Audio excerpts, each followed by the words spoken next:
आगे आगे भोलेनाथ जी सावन हतो।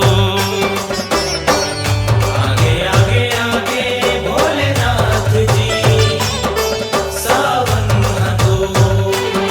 बेलपति चढ़ावो भांग धतूरा चढ़ावो दही दूध फूल मैं चढ़ावो जी भोलेनाथ जी। आगे आगे आगे भोलेनाथ जी सावन हतो। आगे आगे आगे भोलेनाथ जी सावन हतो।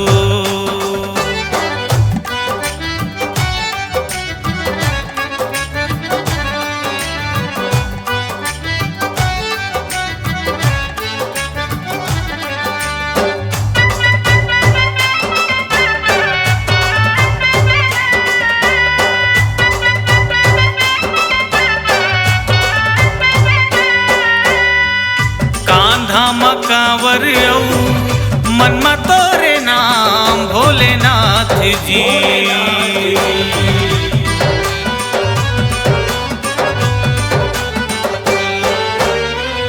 पाप लहरने वाला तोरे चारों धाम भोलेनाथ जी।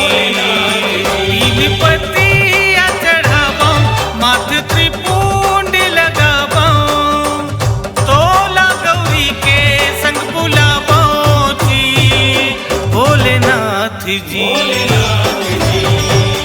आगे आगे आगे भोलेनाथ जी सावन हतो।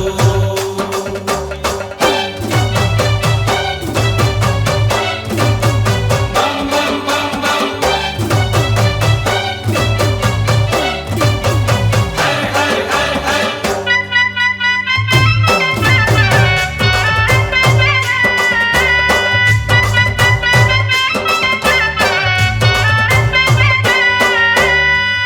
भूत परेत तोला भभूते लगावे भोलेनाथ जी।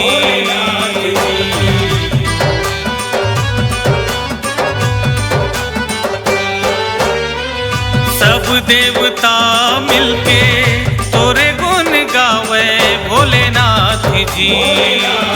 तोला चारों पहर माँ विनती करा हर डगर माँ मैं हम मनावो सबुनाथ जी भोलेनाथ जी।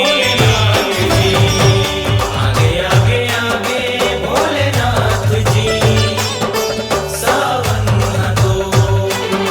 बेलपति चढ़ावो भांग धतूरा चढ़ावो दही दूध फूल मैं चढ़ावो जी भोलेनाथ जी।